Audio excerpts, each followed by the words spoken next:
pada nikah ya yang rombongan itu pada nikah nggak enak tuh buat ikut Tuhan kali ya karena kayak begitu ya udah mereka lupa langsung kawin kan jadi anak-anak udah gede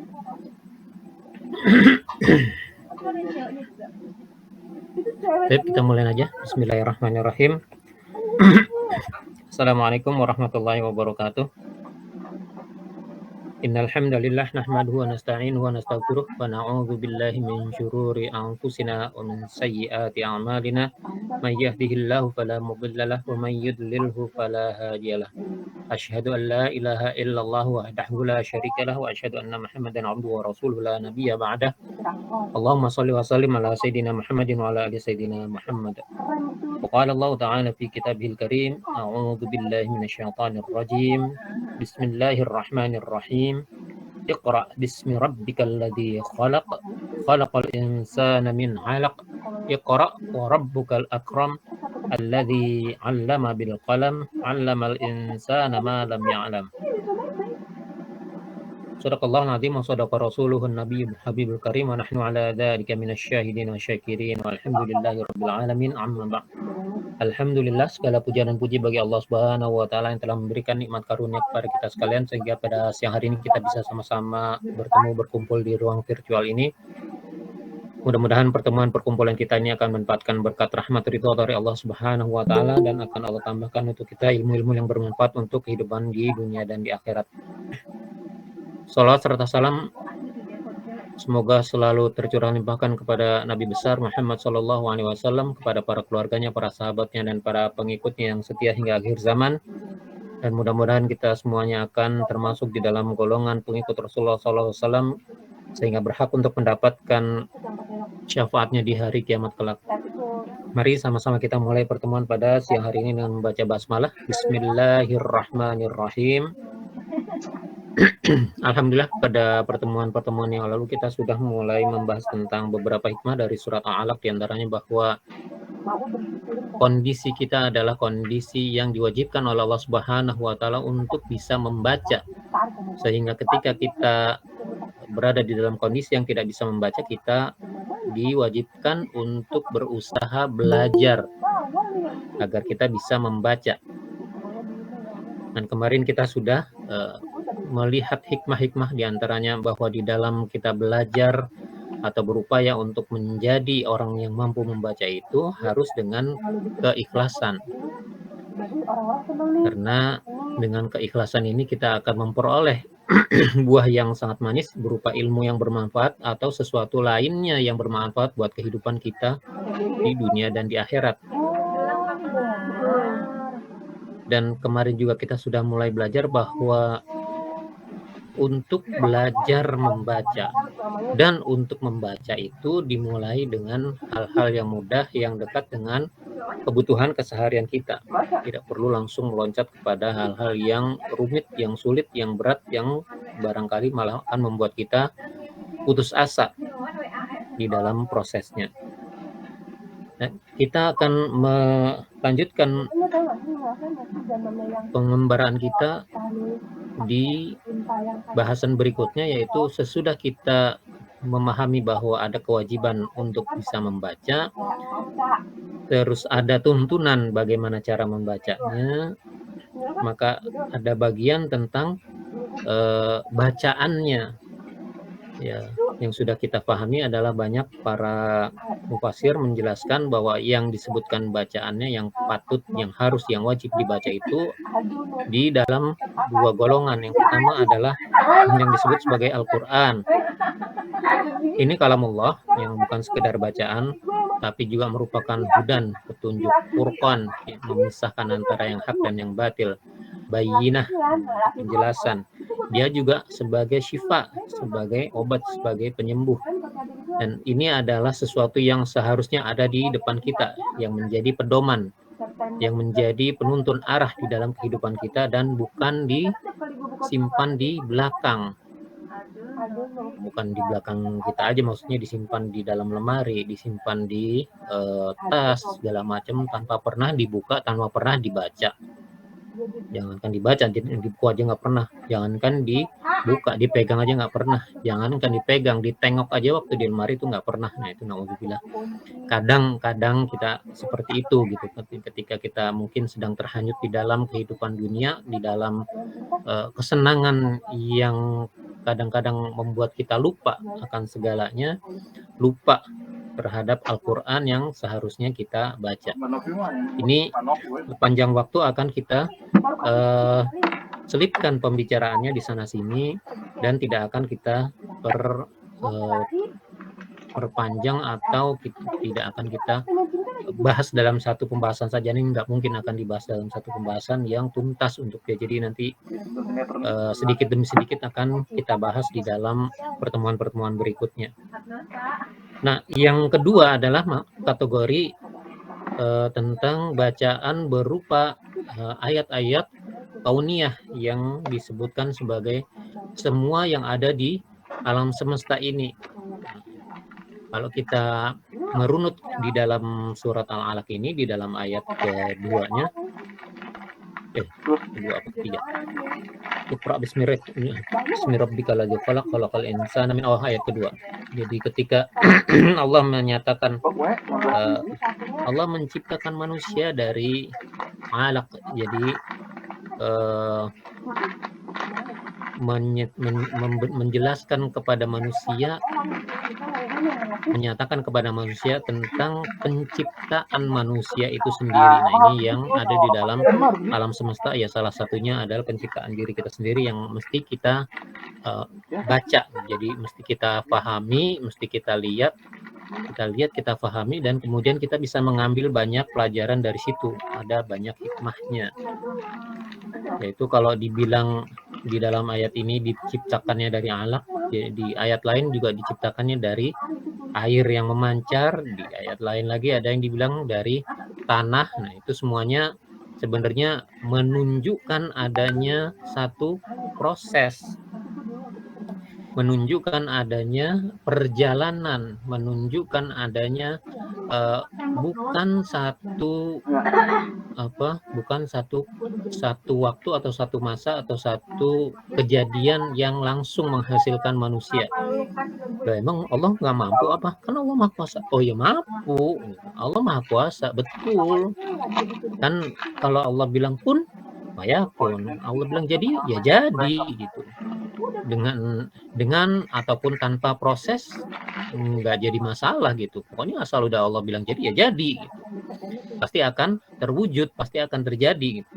Akan tetapi ketika Allah menyebutkan adanya asal muasal penciptaan manusia, kemudian ketika kita pelajari, ya ketika kita melihat orang-orang mempelajari dan kita mengikuti orang-orang yang mempelajari proses kejadian manusia itu, jadi dari mulai tidak ada kemudian dia menjadi ada, mulai adanya tanda-tanda kehamilan, kemudian kehamilan itu makin membesar, dari tidak ada bentuknya kemudian menjadi ada bentuknya, sampai kemudian nanti ada proses melahirkan anak manusia itu merupakan suatu proses gitu, ada tahapan-tahapannya, ada hal-hal yang ditempuh di dalam perjalanan itu, dan ada banyak kejadian juga di dalam sebelum dan sesudah kelahirannya manusia itu, dan itu semuanya merupakan takdir, ketentuan dari Allah Subhanahu wa Ta'ala. Jalannya adalah seperti itu. Ketika Allah menyebutkannya ya supaya kita lihat, supaya kita baca gitu, supaya kita mulai mempelajari dan berupaya untuk memahami, dan sesudah itu kita bisa mengambil hikmah-hikmah yang banyak dari kejadian-kejadian itu. Jadi kalau dari sisi secara biologi, pengetahuan alamnya itu kan sebenarnya mulainya dari pertemuan laki-laki dan perempuan, Adam dan Hawa ya, bukan Adam dan Seth itu, bukan juga Hawa dan Eva dan Evi, bukan. Jadi gak ada tuh yang namanya orang-orang lesbian, homoseksual gitu. Ada itu aturannya, itu pasti yang menyimpang. Yang sesuai aturan adalah ketika lelaki dan perempuan bertemu dalam suatu ikatan pernikahan, kemudian mereka berupaya membentuk rumah tangga dan berupaya untuk memiliki keturunan dari apa yang mereka kerjakan ini. Tapi ini memang semuanya adalah takdir Allah. Ketika Allah menakdirkan ada keturunan, nah itu kita bisa belajar dari situ. Ketika Allah menakdirkan tidak ada keturunan dari laki dan perempuan, itu bukan sesuatu bukan sesuatu azab, bukan sesuatu malapetaka, itu adalah bagian dari proses.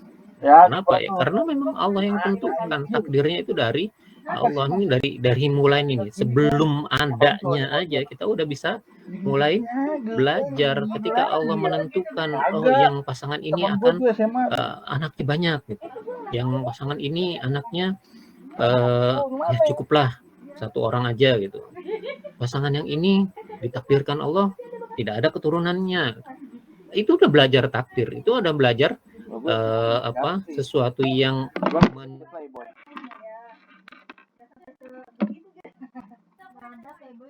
nah itu adalah proses, ada prosesnya gitu.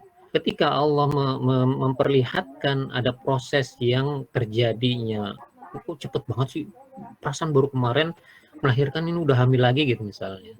Tetapi ada juga yang perlu bertahun-tahun untuk bisa hamil misalnya. Terus ada yang bertahun-tahun tidak juga memiliki keturunan, enggak juga hamil. Ya itu kan memang udah ada ininya, udah ada aturan dan ada ukurannya. Kalau memang aturan Allahnya sudah mengatakan demikian, ya kita tinggal lihat gitu. Kalau aturan Allah berarti prosesnya memang harus seperti ini nih. Akan tetapi ketika ukuran Allah, kodarnya gitu kan, ketika ukuran Allah mengukur, wah nih orang yang kayak gini nih, ya udah kasih dia yang banyak gitu. Ya udah nih kasihnya satu aja, yang ini nggak usah dikasih. Kenapa? Itu ukuran Allah gitu. Ketika Allah menyatakan ukurannya adalah seperti ini udah ada hikmah-hikmahnya. Itu adalah sesuatu yang memang sudah diukur oleh Allah Subhanahu wa taala, dan itu adalah bagian kita. Nah, ketika ukuran Allah itu udah sampai kepada kita, bagian kita adalah itu. Nah, terus kita mau ngapain? Ya terima. Itu 9 tahun itu. Emang kalau nggak diterima gimana? Terus kita mau nuntut sama Allah gimana? 9 tahun lu putus. Ya nggak bisa gitu. Itu udah ukuran Allah. Ukuran Allah patut memang kita terima saja. Ketika kita menyatakan kita menerima ukuran Allah, sudah terima aturan, sudah terima ukurannya seperti ini bagian saya ya Allah, ya udah saya terima. Itu nanti timbulnya adalah kesyukuran. Nah, itu akan jatuh kepada ayat yang la in syakartum la azidannakum. Ketika kita bersyukur, ketika kita berterima kasih kepada Allah atas pembagiannya yang sesuai dengan ukuran-ukuran yang sudah Allah tetapkan, yaitu ada kebaikan-kebaikan yang banyak di dalamnya. Saya nggak lihat kok. Lah ya emang kita nggak lihat. Itu kan kebaikan-kebaikan yang memang Allah tentukan. Terus nanti kalau Allah tentukan, bagaimana Allah mewujudkannya di dalam kehidupan kita, ya itu kan terserah Allah. Bukannya terserah kita. Bukannya maunya kita. Bukannya pengennya kita. Gitu. Bukannya lagi apa mimpi-mimpi kita. Loh, bukan, sama sekali bukan. Ya ini kita ngomong tentang kekuasaan Allah ya. Makanya ketika Allah bilang ini diciptakan dari alat, oh iya, ini diciptakannya dari alat. Berarti ada proses. Nah, ketika manusia itu menempuh prosesnya, tetapi hasilnya berbeda-beda, nah kita sampai kepada yang namanya takdir, qada dan qadar. Ini ada ukuran-ukuran yang udah Allah tetapkan buat kita. Selama kita mengikuti aturannya, dan kita menerima ukuran-ukuran yang sudah Allah tetapkan buat masing-masing kita, masing-masing orang akan berbeda, itu hasilnya itu masuk di dalam keumuman, la in syakartum la azidannakum. Kalau kamu bersyukur dengan yang sudah Allah berikan kepada kamu, nanti Allah akan berikan tambahan nikmat buat kamu yang kamu nggak perlu tahu bentuknya kayak apa, dan kamu nggak perlu menuntut sama Allah bentuknya seperti apa. Tuh. Nah itu yang jadi pertanyaan sekarang kan, kalau kita merasa Setelah kelamaan duduk di pesawat. ya Allah kok saya nggak kayak orang-orang gitu kan. Orang-orang kerja sebentar aja gajinya gede gitu, saya masih sungsang sebel gitu. Seminggu 7 hari kerja misalnya kan.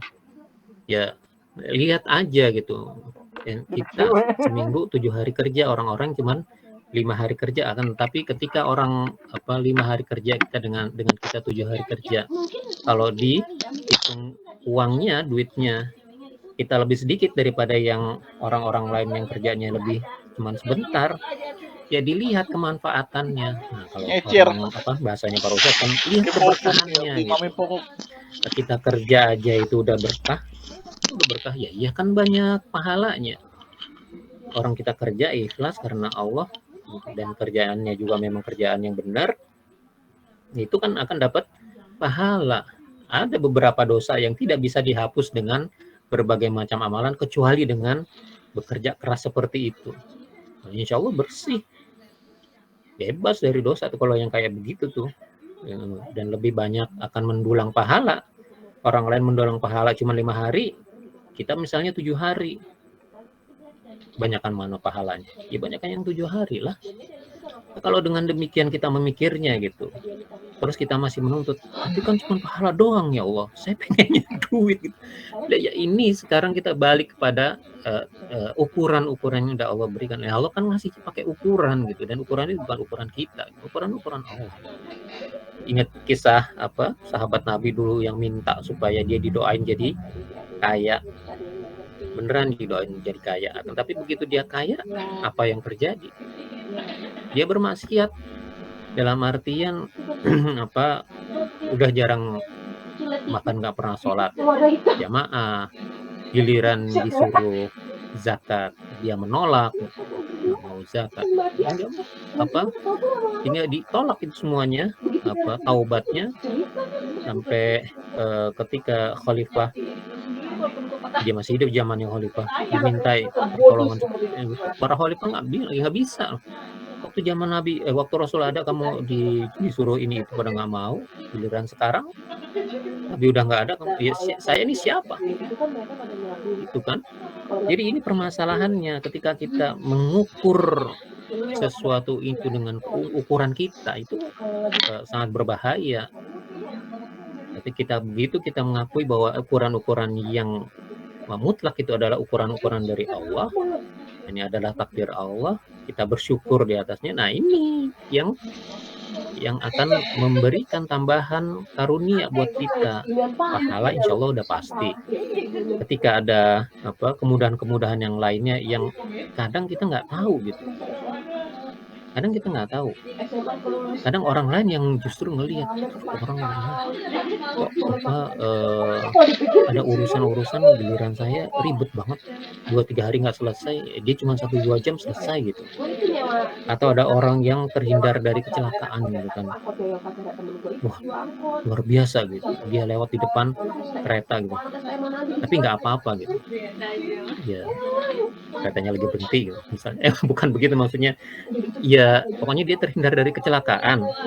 Tapi ketika orang-orang melihat itu sebagai suatu keajaiban, barangkali itu Allah yang memberikan kepada kita suatu pertolongan berdasarkan apa yang sudah kita lakukan di masa yang lalu. Itu hasil dari amal-amal kita yang lalu yang kita nggak tahu. Pada saat itu kita belum terima ganjarannya. Kita nggak tahu gitu. Allah memberinya dengan cara yang seperti itu.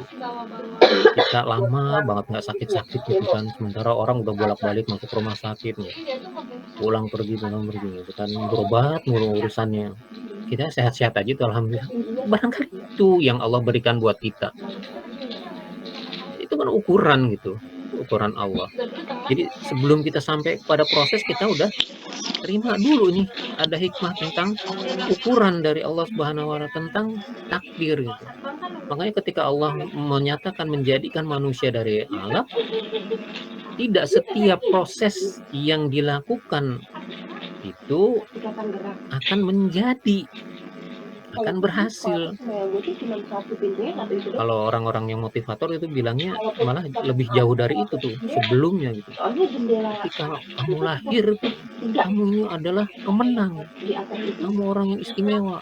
Coba bayangkan dari berjuta-juta sperma bapak kamu yang berjuang untuk bisa bertemu dengan sel telur dari ibu kamu, cuman kamu yang berhasil.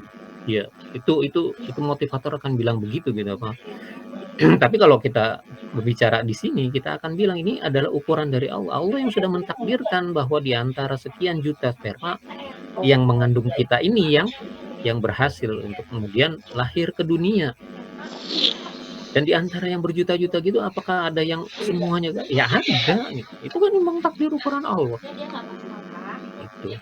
Apakah ada yang berhasilnya tidak cuma satu? Ada. Apakah dari satu telur itu ada 2 sperma yang bisa membuat? Ya ada gitu. Hasilnya kayak orang-orang kembar siam itu kan katanya satu telur dengan dua sperma yang berhasil membuahinya jadi tumbuhnya seperti itu katanya. Ya wallahu alam, tapi memang seperti itu apa takdir atau ukuran Allah bisa menunjukkan kepada kita adanya proses. Tetapi ketika kita mempelajari proses itu, yang Allah rahasiakan adalah hasilnya.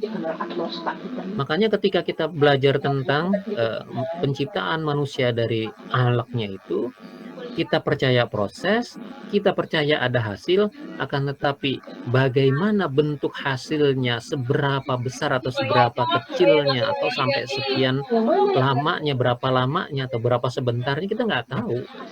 Dan kita tidak perlu menuntut itu pada Allah untuk tahu. Kalau kita sedekah misalnya 1.000 kita harus dapatnya balasan 700.000 misalnya, ya enggak. Kita sedekah 1.000, 2.000, apakah itu nanti akan ada hasilnya? Pasti akan ada hasilnya.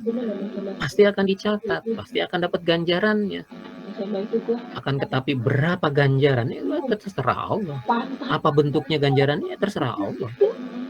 Mau kayak gimana pun kita meminta, kita memohon, kita mengharap, kita menuntut kepada Allah, tetap aja yang akan berlaku adalah ketentuan Allah, ukuran-ukuran Allah, bukan ukuran-ukuran kita. Jadi yang memang perlu dipahami adalah ketika kita bicara penciptaan manusia, ada proses, ya itu yang memang harus kita lalui.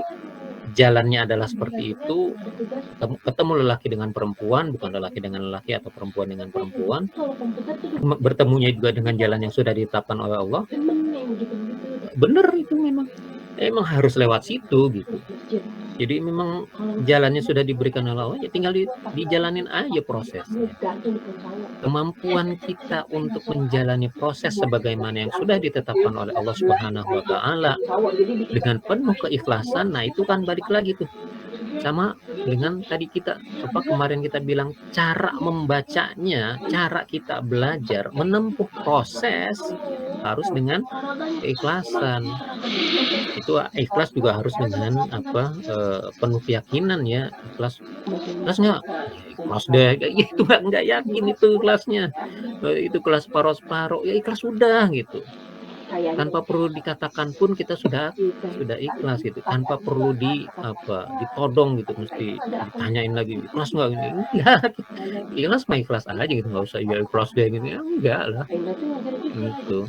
Memang dari awalnya memang sudah ikhlas, kita udah tahu bahwa setiap segelas laut itu pasti akan ada prosesnya, itu yang akan kita tempuh ya jalanin, ikutin. Kalau bilang sekarang runduk dulu ya runduk, kamu tiarap dulu ya tiarap. Itu ceritanya Dewa Prayoga, jago marketing katanya, sakit, utang 7,7 miliar, terus gimana caranya gitu ya, jalanin ya, utang gimana ya dibayar. Tapi emang kebayar gitu, dan dia ceritakan itu semuanya prosesnya itu emang sakit ya sakit gitu, sampai dia hampir dia bilang berada di ambang kematian gitu. Dan saat itulah dia merasakan ya itu memang bagian dari nikmat Allah ya, kita sih nggak perlu merasakan, kita tinggal lihat aja gitu, tinggal lihat orang bagaimana mereka menjalaninya ya, kita belajar dari mereka, nggak usah kita yang pengen ikut-ikutan ngerasain, jangan gitu. orang udah bilang itu sakit, ya yakin itu sakit gitu. Jangan terus kita mau nyoba-nyoba, orang apa sakit kok malah dicoba-cobain.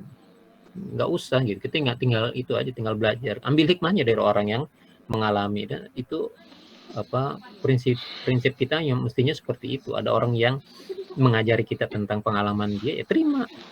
Orang itu pengalaman dia kok. Tetapi bukan pengalaman dia dan kita harus mengalami seperti yang dialami, yang nggak kayak gitu juga. Itu. Kalaupun kita mengalami seperti yang dia alami, barangkali jalan kita malah bukan seperti itu. Barangkali kita nggak bisa nerima seperti yang dia terima gitu. Barangkali kita malah tidak bisa menemukan kembali semangat seperti yang dia temukan. Jalaninlah yang memang menjadi bagian kita. Ikutin memang prosesnya, menjadi bagian dari kita untuk berproses. Nggak usah ngiri sama orang, nggak usah pengen jadi orang lain. Kadang-kadang kita memang seperti itu kan, pengen jadi kayak gitu, pengen jadi kayak selebritis yang itu, pengen jadi kayak Kiai Anu gitu. Tapi kita nggak jalanin prosesnya gitu, cuman pengen-pengen doang. Ya itu memang biasa itu apa salah satu dari jalan-jalannya setan, talbisnya iblis. Jadi dia melakukan tipu daya buat kita.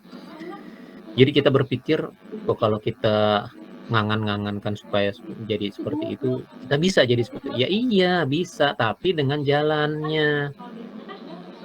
Tuh.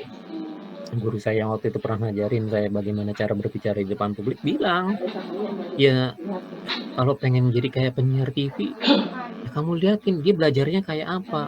Emang belajar kayak apa, Ustadz bilang? Kamu belajar gitu. Coba ngomong yang keras gitu. Berapa lama kamu bisa ngomong dengan suara keras nih? Saya belajar ya paling 5 menit terus batuk-batuk, Ustaz.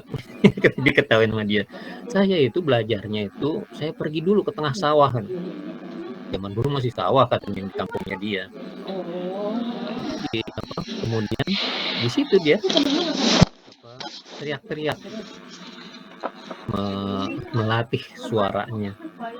Tapi kemudian terbentuk itu jadinya suaranya karena dia memang berlatih, dan itu yang memang perlu. Jadi dia tempuh jalannya, dia cari caranya, dia berlatih dengan latihan yang diperlukan sampai suatu saat dia ada kesempatan ngantar temennya ke TVRI. Katanya waktu itu zamannya cuma TVRI, nggak ada TV swasta. Dia main ke TVRI, temennya mau melamar untuk jadi pembaca berita atau apa gitu. Nah dia ini ngikutin bareng gitu, ketemu sama orang yang ngetesnya, kita ngomong gitu, ngetesnya bagus nih suaranya gitu kan. Terusnya dia yang dites, dia yang diterima gitu. Ya Allah Ustadz, dia bilang itu rezeki. Ya emang rezeki, tapi kita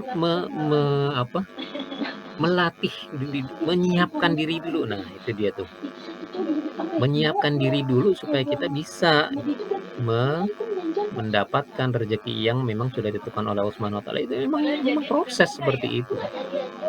Ketika Allah sudah menentukan dapat, ya dapat. Apakah nggak mungkin Allah menentukannya? Ya bisa aja, tapi kan itu Allah menentukan dia dapat, dan itu dia memang udah siap karena memang sejak mudanya dia sudah berlatih, melatih seperti itu. Ini kalau memang kita melihat orang lain sukses, kemudian kita berupa pengen juga sukses seperti dia, ya yang dilihat jangan kesuksesannya aja, yang dilihat juga adalah bagaimana dia bersusah payah mencapainya. Sungsang sumbelnya dia waktu dia masih belum mencapai kesuksesan itu mesti dilihat juga. Nah, kalau mau ditiru ya jangan tiru kesuksesannya langsung, ya tiru bagaimana dia sungsang sumbelnya itu, kerja kerasnya, capek lelahnya dia gimana, itu yang ditiru. Ini pelajaran kita tentang proses dari penciptaan manusia. Malah penciptaan manusianya sendiri kita belum bahas, tapi yang jelas yang pelajaran utamanya adalah tentang proses ini. Mudah-mudahan ini bisa menyadarkan dan membuat kita lebih paham bahwa di dalam kehidupan kita ini memang mesti ada banyak kerja-kerja yang dilakukan. Makanya Allah berfirman-Nya seperti itu. Wa idza qara'ta fansab, apabila sudah selesai mengerjakan satu pekerjaan, ya siapkanlah diri untuk segera mengerjakan pekerjaan yang lain. Dan mudah-mudahan ini menjadi hikmah yang baik buat kita, yang bisa membuat kita tambah semangat di dalam menjalani aktivitas kita sehari-hari.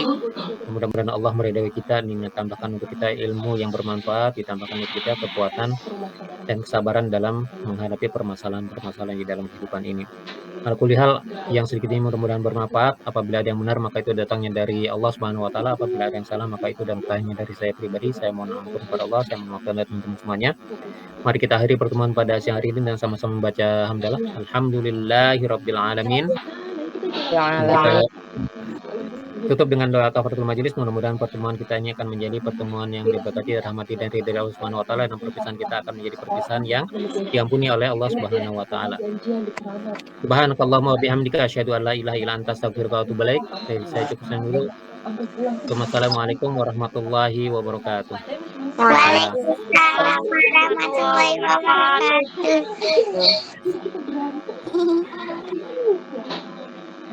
Kalau ibu itu kalau gue ngeliat ada tau gak sih anak itu dia sudah usia pendek banget hitam gitu, cuman baik hitam gitu.